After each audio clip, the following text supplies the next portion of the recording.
A'udzubillahi minasyaitonirrajim. Bismillahirrahmanirrahim. Assalamualaikum warahmatullahi wabarakatuh. Alhamdulillahirabbil alamin.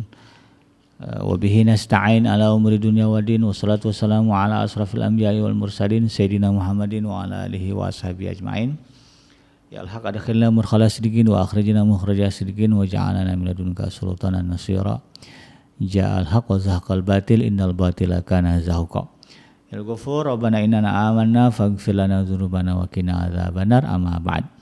Alhamdulillah, segala puji dan syukur adalah milik Allah, Tuhan semesta alam yang telah menciptakan kita, dan karena rahmat dari Allah dan karena rasa sayang Allah kepada kita, ya hari ini kita kembali berjumpa di channel iDream TV dalam program Tarbiyatul Aulad, ya, yang dengan ini kita akan sama-sama mempelajari tips dan kiat, ya, bagaimana mendidik anak-anak kita agar menjadi pribadi yang saleh. Tidak lupa kita baca salawat dan salam. Allahumma sholli ala Sayyidina Muhammad wa ala ali Sayyidina Muhammad. Assalamualaikum ayuhan Nabi wa rahmatullahi wabarakatuh. Semoga Allah terima, ya, salawat dan salam yang kita baca dan dilimpah curahkan kepada para nabi dan para rasul, wabil khusus ya Rasulullah Muhammad sallallahu alaihi wasallam. Dan semoga kita termasuk ke dalam kelompok orang yang akan berbahagia nanti ketika berjumpa dengan Allah, dijauhkan dari siksa api neraka, dimasukkan ke dalam jannah, dan dipertemukan dengan Rasulullah Muhammad sallallahu alaihi wasallam. Amin ya rabbal alamin. Inilah doa kita, ya, yang kita panjatkan kepada Allah setiap saat. Sahabat hadirin yang dirahmati Allah dimanapun Anda berada, kembali kita melanjutkan kajian dalam program Tarbiyatul Aulad, atau pendidikan anak, ya, yang merujuk pada buku atau kitab yang ditulis oleh Syekh Dr. Abdullah Nasilwan, seorang ulama kelahiran Suriah, ya, yang wafat di kota Mekah pada tahun 1987. Beliau membuat satu buku yaitu Tarbiyatul Aulad fil Islam, ya, pendidikan anak di dalam Islam. Di dalamnya ada tips dan kiat, ya, yang diambil dari Al-Quran dan Sunnah serta pendapat-pendapat para ulama dan para pakar, gitu kan, diramu sehingga menjadi kurikulum, ya, bagi kita orang tua, guru, di dalam mewujudkan, ya, anak-anak yang soleh, ya, anak-anak yang mengerti kewajibannya kepada Allah dan juga sesamanya, sesama manusia maksudnya. Nah, pada episode kali ini, ya, Syekh Dr. Abdullah Nasilwan di dalam kitabnya ini, ya, ketika berbicara bagaimana mewujudkan anak-anak yang mampu dan bisa diterima di tengah masyarakatnya, salah satunya adalah bagaimana dia bisa membangun interaksi yang positif antara diri dia dengan orang tuanya. Ini penting kita ajarkan kepada anak-anak kita agar mereka menjadi pribadi yang berbakti kepada orang tua. Karena masyarakat gemes, ya, marah, ya, kalau mendapati ada anak-anak yang kurang ajar dengan orang tuanya. Banyak kasus kan di media sosial juga diungkap, ya, ada anak yang kurang ajar, ya, mengusir orang tuanya, memukul orang tuanya. Itu masyarakat gemes itu, ya. Ketahuan aja babak belur, gitu kan, sama masyarakat. Dibawa ke kantor polisi, babak belur lagi kantor polisi itu. Penjara apalagi itu. Kayak apa kasusnya, bunuh orang tua, wah udah dah, ya, nggak ada ceritanya. Kalau saya lihat-lihat di medsos begitu katanya. Memang orang nggak ada yang suka, ya, ketika mendapati ada anak yang kurang ajar, ada anak yang kemudian kejam, ya, kepada orang tua, pada orang tua mereka sendiri. Ada yang kapan, ya, ada anak angkat, makan anak angkat, ya, dibesarkan dengan penuh kasih sayang oleh ibu angkatnya, lalu kemudian sudah gede, ya, udah dewasanya disuruh ibu angkatnya keluar dari rumah, diusir. Warga marah itu, ya, tetangga-tetangganya. Dibalik lagi, ya, dicari itu ibunya, lalu ibu angkatnya, lalu kemudian, ya, diusir itu anak angkatnya dari rumahnya. Lalu tuh sampai begitu tuh, ya, masyarakat. Maka kemudian atas dasar itu, ya, Syekh Dr. Abdullah Nasilwan, ya, menekankan juga, ya, di dalam bukunya ini tentang bagaimana anak faham, ya, tentang adab berbakti kepada kedua orang tua. Ada ilmunya, ada panduannya. Ini kita ajarkan kepada anak kita supaya mereka paham dan mengerti, ya.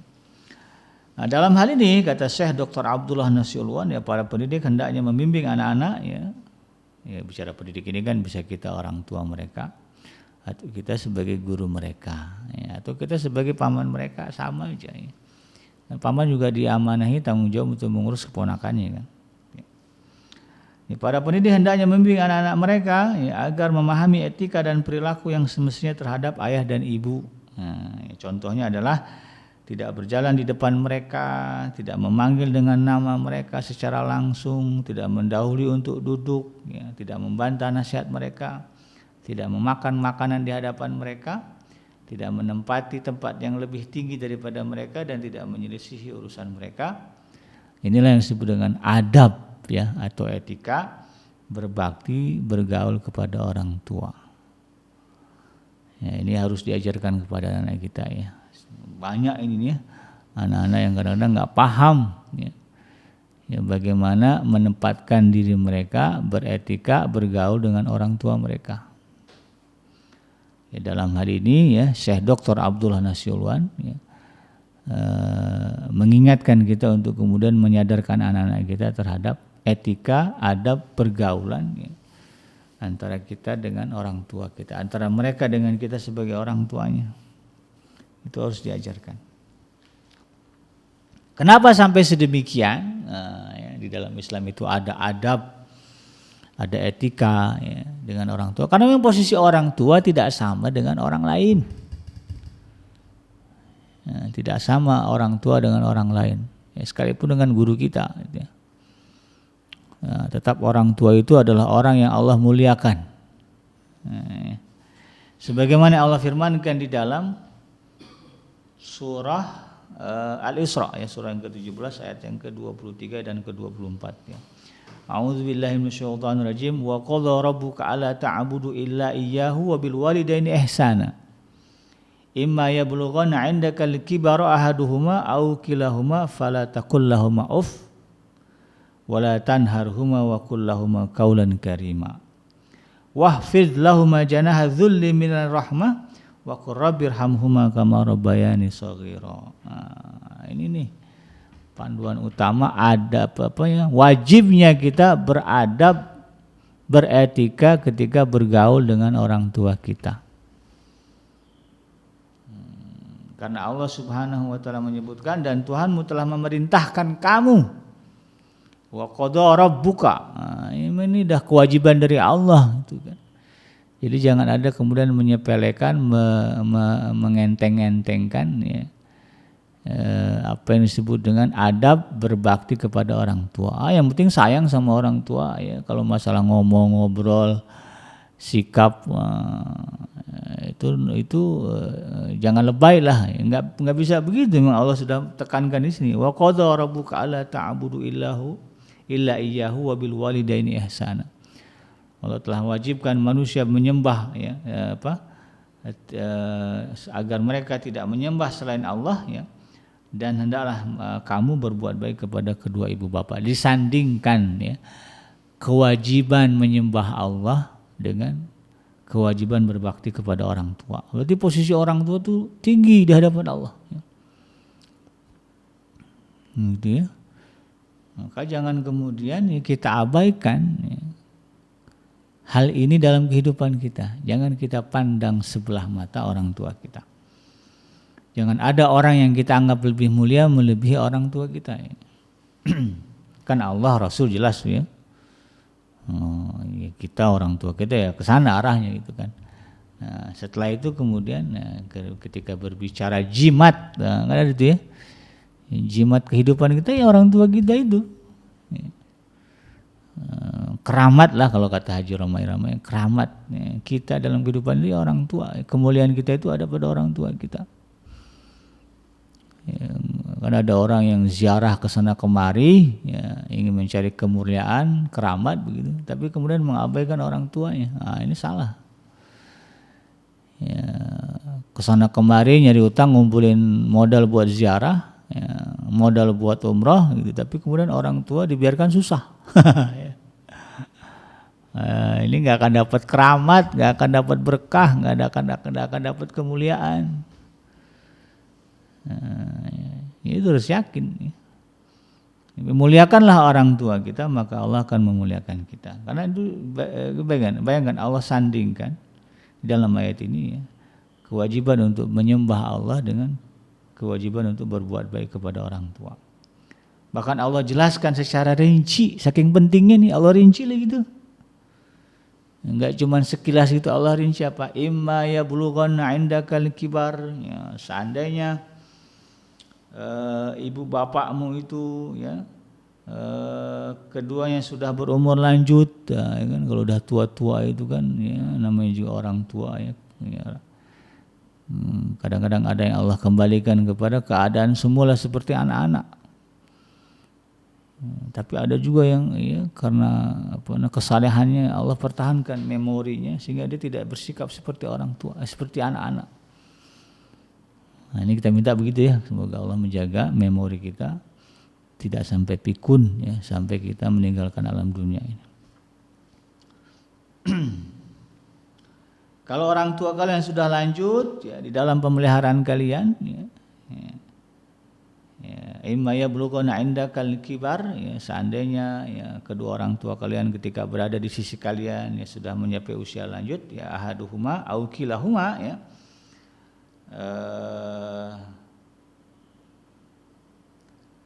salah satunya atau dua-duanya gitu ya kan. Ya kadang-kadang kan ada yang orang cuman ibu tinggal ibunya atau tinggal ayahnya. Siapa aja tuh sampai Allah rinci tuh ya.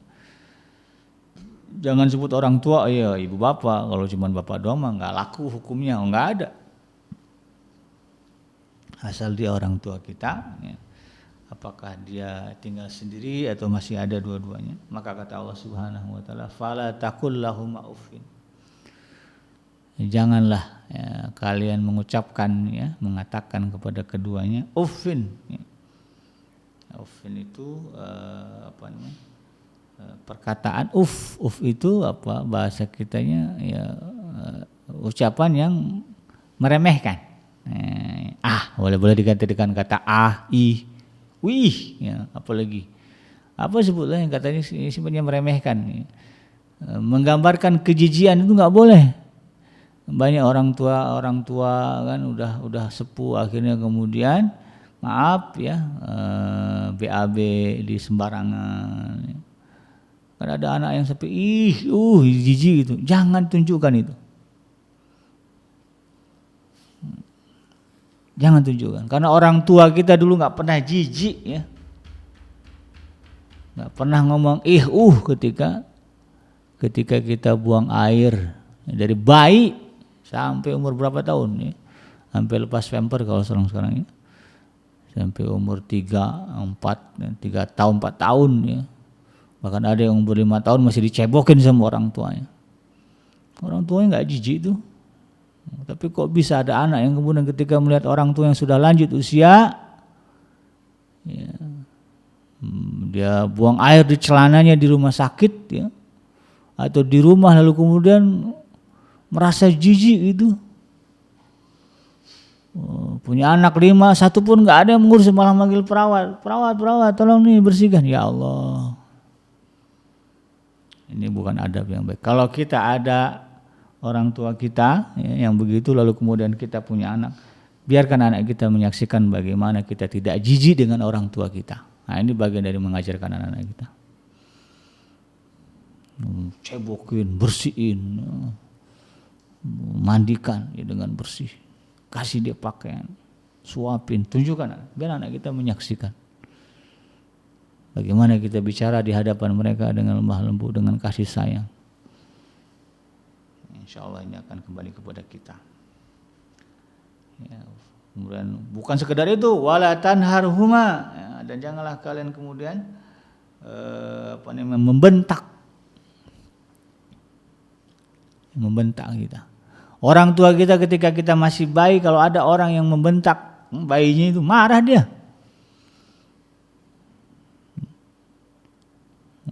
Marah dia ya. Tapi ada kemudian orang tua yang ya, dibentak-bentak anaknya. Gimana Allah enggak marah tuh ya. Gimana enggak disebut sebagai durhaka itu. Sedangkan dulu ketika dia masih bayi ada aja orang yang berani bentak gitu kan. Marah ya, orang tua kita. Auzubillahi min dzalik ya, kalau ada anak yang seperti itu. Lalu kemudian Allah katakan ya wa qul lahuma qaulan karima, dan ucapkanlah bagi kedua orang tua kalian perkataan yang memuliakan. Bukan, bahkan kalau kalimat kaulan karimah ya, perkataan yang mulia itu kita sampai harus tahu apa yang kira-kira kalau kita ucapkan ini membuat dia khawatir. Jangan. Ya. Orang tua ngomong begini begitu, nanti kita ngomong begitu muncul kekhawatiran dia, jangan diucapkan. Dia ngomong begini begitu karena kekhawatirannya, kita iyakan aja. Ya. Namanya juga orang tua. Ya. Nggak usah dibantah, nggak usah dilawan, nggak usah dijelasin panjang lebar. Ya. Diiyakan sajalah. Ya. Diikuti saja kira-kira kemana arah yang bisa menenangkan dia. Ya, saya kadang-kadang kalau nyetir dulu masih ingat banget dengan orang tua atau dengan mertua. Ya. Ya, mertua tuh suka merhatiin saya nyetir begini-begini. Saya ikutin aja. Ambil jalan sini ini nggak macet, saya ikutin aja. Padahal saya tahu ya itu bakalan macet, nggak ada masalah, ikut aja. Nggak bisa pindah lagi aja. Itu lebih menenangkan buat dia daripada kemudian kita udah saya tahu lah. Kadang suka ada yang begitu ya. Ya memang ya, itu adalah ujian besar. Karena orang tua kita juga dulu sama kok. Apa yang dia minta dia turutin sama orang tua kita. Saya ingatlah ya bagaimana ya saya kan punya anak. Bagaimana kita sayang kepada dia, mengikuti apa yang dia mau. Bahkan banyak orang tua ya memenuhi permintaan anak yang tidak logis sekalipun gitu. Berapa banyak orang tua yang sanggup ya punggungnya dijadikan kuda oleh anak-anaknya. Supaya anaknya senang kan begitu ya. Ya Rasulullah juga ngerasain ya ketika sujud gitu kan dalam sholat berjamaah. Lama sujudnya, sahabat sampai bingung. Lalu kemudian setelah itu beliau takbir, baru sahabat tahu di belakang ternyata cucunya Rasulullah ya naik di punggungnya Rasulullah. Ya. Saking sayangnya Rasulullah, biarin dia sampai puas. Ya. Udah puas, baru kemudian Rasulullah bangun. Jadi orang tua itu sampai seperti itu kepada anaknya. Maka kemudian tidak logis kalau anaknya ya justru kemudian tidak memuliakan orang tuanya, tidak memenuhi keinginan-keinginan yang sebetulnya hanyalah bagaimana hatinya tentram saja. Tolong matiin lampu nih kalau malam, padahal kita tahu ini nggak penting, matiin aja udah.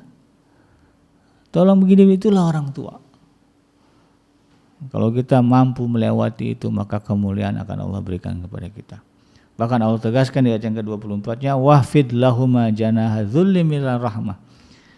Ya, dan rendahkanlah diri kalian terhadap mereka berdua dengan penuh kesayangan dan ucapkanlah, wahai Tuhanku, kasihilah mereka keduanya sebagaimana mereka berdua telah mendidik aku di waktu kecil. Ya, jadi inilah yang kemudian kita harus pahami ya, sebagai sebuah tuntutan ya dari Allah Subhanahu wa taala kepada kita, dengan dasar begitulah orang tua kita dulu kepada kita ya. Sementara ada seorang muslim kalau diberikan kebaikan maka dia harus membalasnya dengan yang semisal, yang dengan yang lebih atau yang semisal. Ya, kalau bisa yang lebih dari itu ya.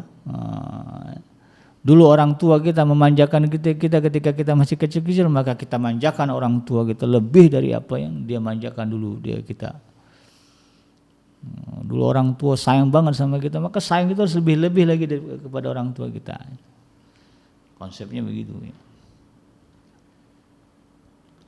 Dalam satu hadis ya Rasulullah SAW bersabda, ma barra abahu man saddada ilaihi turqa bil ghadab. Ya, tidaklah disebut sebagai berbakti kepada ayah orang yang memelototkan pandangan mata kepada ayahnya dalam keadaan marah. Ya, marahnya kita kepada orang tua saja sampai Nabi katakan enggak boleh melotot.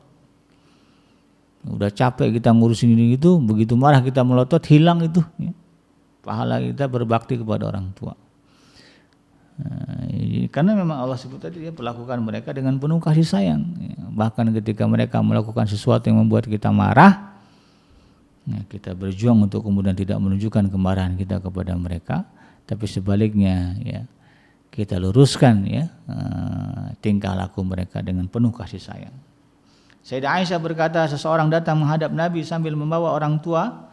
Beliau bertanya, wahai lelaki, siapa yang bersamamu ini? Ya, kata Rasulullah. Lalu kemudian dia menjawab, ayahku. Lalu kemudian Nabi bersabda, Janganlah engkau berjalan di depannya, janganlah engkau duduk bersebelum ia duduk, janganlah memanggilnya langsung dengan namanya, dan janganlah engkau mencaci makinya. Makanya beda kita dengan barat. Orang barat biasa anak manggil orang tua pakai nama. Dalam Islam enggak boleh ya. Di dalam Islam itu tidak diajarkan tidak menyebut orang tua dengan namanya langsung. Pakailah kata ayah, ya, papa, ya. Tidak kemudian menyebut namanya langsung. Ini adab. Dan banyak lagi ya kisah-kisah yang menggambarkan bagaimana orang-orang di zaman Rasulullah SAW dan juga orang-orang setelah beliau, ya di zaman sahabat, di zaman tabi'in, ya, begitu memuliakan orang tua mereka.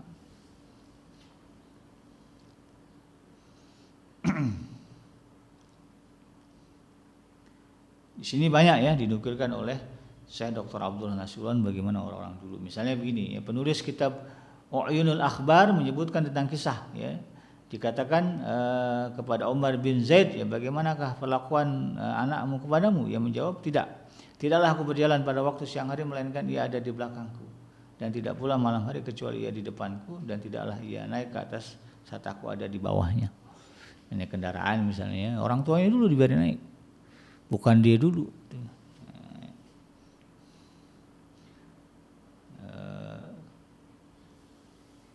Diriwayatkan oleh Ibnu Hibban, ya, di dalam sahihnya bahwa ada seorang laki-laki mendatangi Abu Darda. Abu Darda ini seorang sahabat Nabi yang saleh, dan berkata, sesungguhnya ayahku dan senantiasa bersamaku hingga ia menikahkanku, dan sekarang ia menyuruhku menceraikannya. Abu Darda berkata, aku ini bukanlah orang yang menyuruhmu untuk durhaka kepada orang tua, dan juga terhadap perintah orang tuamu yang menyuruhmu bercerai. Hanya saja bila engkau mau, dan aku akan memberitahumu apa yang telah aku dengar dari Rasulullah. Di mana beliau bersabda, kata Abu Darda, ya, orang tua itu adalah kunci pintu surga, maka janganlah kunci tersebut jika mau atau engkau tinggalkan. Maka jagalah kunci tersebut jika engkau mau atau engkau tinggalkan. Laki-laki itu menjawab, aku memilih untuk memeliharanya. Maka Abu Darda berkata, kalau begitu ceraikanlah dia, istri kamu. Sampai seperti itu. Ya, di dalam riwayat Ibnu Majah dan Tirmizi disebutkan bahwa seorang laki-laki mendatangi Abu Darda kemudian berkata, sungguhnya aku mempunyai seorang istri yang oleh ibuku, aku diperintahkannya agar menceraikannya. Lalu kemudian Abu Darda menjawab, aku mendengar Rasulullah SAW bersabda, ya, orang tua itu adalah kunci pintu surga, maka tinggalkanlah kunci itu atau jagalah. Ya, itu kembali kepada kamu, ya, itu orang tua kamu itu kunci surga itu kan. Mau kamu jaga perasaannya atau kamu abaikan, ya terserah kamu. Ya, logisnya kan ya, kalau kunci kita jagalah. Jadi inilah yang kemudian kita harus fahami, ya, sampaikan kepada anak-anak kita, ya, supaya kemudian mereka sadar dan paham bagaimana seharusnya mereka bertingkah laku, berinteraksi dengan penuh adab kepada orang tua mereka. Dalam di buku ini juga disebutkan, ya, satu hari, ya, Saleh Al-Abbas menghadiri majlis Al-Mansur. Ia berkali-kali mengatakan kepada Al-Mansur, ayahku semoga Allah merahmatinya. Ar-Rabi, ya, pengawalnya berkata, janganlah engkau terlalu sering mengucapkan, ya, semoga Allah merahmatinya untuk ayahmu di hadapan Amirul Mukminin. Lalu kemudian ia menjawab, aku tidak mencela Anda karena sesungguhnya engkau belum merasakan kasih sayang seorang ayah. Mansur tersenyum dan berkata, itulah balasan bagi orang yang menyangkal Bani Hashim. Ya, artinya memang saking, ya, dia memuliakan orang tuanya, ya, ayahnya, di depan pejabat pun, ya, itu terlihat begitu, ya, bagaimana dia memuliakan orang tuanya. Ya, setiap menyebut nama ayahnya, ya, dia akan mengucapkan kata semoga Allah merahmatinya di depan penguasa, gitu, ya. Nah, jadi kan luar biasa. Nah, itulah contoh adab-adab, ya, yang sudah saya jelaskan, ya, di dalam buku yang ditulis oleh Syekh Dr. Abdullah Nasution. Mudah-mudahan ini menjadi ilmu bagi kita dan menjadi sebab, ya, yang memotivasi kita untuk semakin memperbaiki kualitas, ya, adab, ya, bakti kita kepada orang tua, dan ini juga kemudian kita turunkan dan kita wariskan kepada anak-anak kita. Kita beradab dengan orang tua kita di hadapan anak-anak kita. Inilah yang disebut dengan tarbiyatul aulad, ya, mendidik anak-anak agar mereka menjadi anak yang berbakti. Ya.